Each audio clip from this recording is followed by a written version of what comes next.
আমি প্ৰথমবাৰৰ বাবে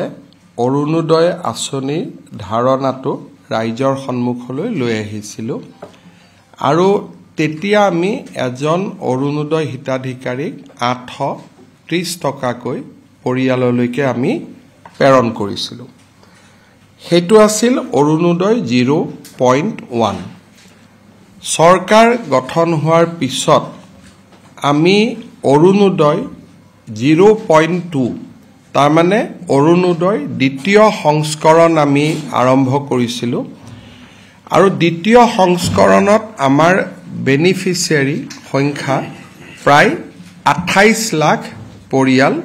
হিতাধিকাৰী হিচাপে আমাৰ সন্নিবিষ্ট আছিলে। কিন্তু দুটা তিনটা অসুবিধা আছিলে যে তেতিয়া আমি কাৰো পৰা আধাৰ নম্বৰ লোৱা নাছিলোঁ, কাৰো পৰা আমি তেওঁলোকৰ ৰেচন কাৰ্ডৰ ডিটেইলছ লোৱা নাছিলোঁ আৰু কাৰ্যত যেতিয়া আমি এটা সমীক্ষা কৰিছিলোঁ, জৰীপ কৰিছিলোঁ, তেতিয়া আমি দেখা পাইছিলোঁ যে বহু হিতাধিকাৰী যি ধৰণে গাঁৱত আমি পাব লাগে তেনেকৈ আমি পাবও পৰা নাছিলোঁ বা কিছুমান হিতাধিকাৰী হিচাপে যি যোগ্য নহয় তেওঁলোক হিতাধিকাৰী হৈ আছিল আৰু এবাৰ মই আপোনালোকক কৈছিলোঁ যে বহুত চৰকাৰী কৰ্মচাৰীয়েও অৰুণোদয় লৈ আছিলে। সেইকাৰণে আমি যেতিয়া অৰুণোদয় 3 আঁচনিটো আমি আৰম্ভ কৰিলোঁ তেতিয়া তাক আমি সম্পূৰ্ণ ব্যৱস্থিত কৰিলোঁ। আমি প্ৰথম বাৰৰ বাবে অসমৰ প্ৰত্যেকটো পুলিং বুথৰ জনসংখ্যা অনুসৰি আমি অৰুণোদয় আঁচনি হিতাধিকাৰী নিৰ্বাচিত কৰিব ক'লোঁ আৰু যোৱা 6 মাহ ধৰি এটা দীঘলীয়া প্ৰক্ৰিয়া আমাৰ গাঁওসমূহত চলি থাকিলে আৰু এতিয়া প্ৰত্যেকজন অৰুণোদয় হিতাধিকাৰী যিটো পইণ্ট 3ৰ কাৰণে নিৰ্বাচিত হৈছে তেওঁলোক আধাৰৰ সৈতে জড়িত, এপিক কাৰ্ডৰ সৈতে জড়িত আৰু গোটেই অসমৰ শেষ পুলিং বুথটোৰো যদি একেবাৰে ডিমা হাছাও পাহাৰৰ মাজত আছে সেই পুলিং বুথটোৰ পৰাও হিতাধিকাৰী আমি নিৰ্বাচিত কৰিব পাৰিছোঁ। বিটিএডিক বাদ দি বিটিএডিত প্ৰক্ৰিয়াটো এতিয়াও চলি আছে। আমাৰ সৰ্বমুঠ অৰুণোদয় হিতাধিকাৰীৰ পৰিয়াল এইবাৰ 40 লাখ হ'বগৈ। বিটিএডিত প্ৰায় 6 লাখ হিতাধিকাৰী, বাকী নন বিটিএডি অঞ্চলত 34 লাখ হিতাধিকাৰী আৰু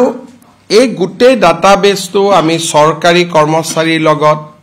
আমাৰ মুখ্যমন্ত্ৰী লোকসেৱা আয়োগ যোজনাৰ লগত বহুত কেইটা ডাটাবেছৰ লগত আমি ইয়াক মেটচ কৰাইছিলোঁ যাতে এজনো অযোগ্য হিতাধিকাৰীয়ে এই আঁচনিত সোমাব নোৱাৰে। যোৱাকালি আমি এই গোটেই অৰুণোদয় দ্বিতীয় আঁচনিটোৰ আৰু পৰা তৃতীয় আঁচনিলৈ আমি যোৱাৰ বাবে যিখিনি ব্যৱস্থা আছিলে তাক আমি সম্পূৰ্ণ কৰিলোঁ আৰু জুলাই মাহৰ পৰা আমি অৰুণোদয় দ্বিতীয় আঁচনিটো আমি সামৰণি মাৰিলোঁ। এতিয়া গোটেই এই মাহটো আগষ্ট মাহটো আমাৰ নৱনিৰ্বাচিত পঞ্চায়তৰ প্ৰতিনিধিসকল বা জিলা উপায়ুক্তৰ প্ৰতিনিধি প্ৰত্যেকজন অৰুণোদয় হিতাধিকাৰীৰ ঘৰলৈকে যাব। মোৰ পৰা এখন পত্ৰ লৈ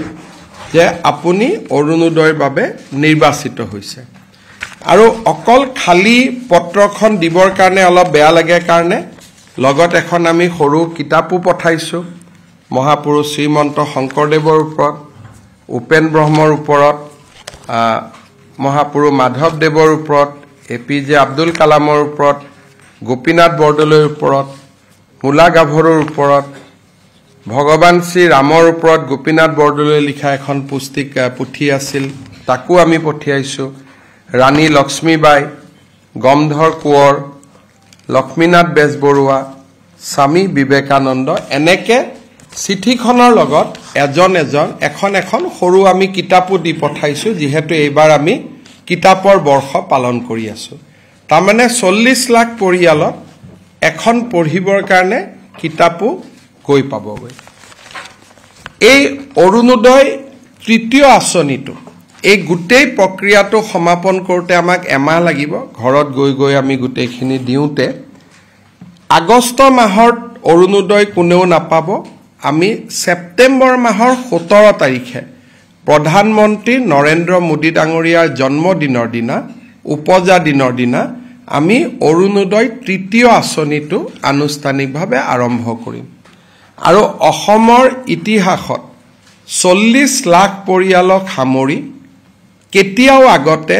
এনেকুৱা কোনো আঁচনি গ্ৰহণ কৰা হোৱা নাছিল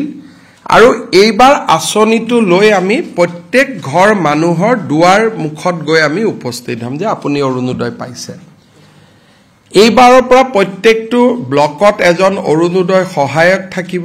কেতিয়াবা যদি কাবাৰ KYC হোৱা নাই কেতিয়াবা কোনোবাই টকাটো যোৱা নাই তেওঁলোকে অভিযোগ দিব পাৰিব আৰু এটা পোৰ্টেলো মুকলি হৈ থাকিব য'ত নেকি কোনোবাই চৰকাৰী চাকৰি আদি পালে নিজক অৰুণোদয়ৰ পৰা অপ্ট আউট কৰিব পাৰিব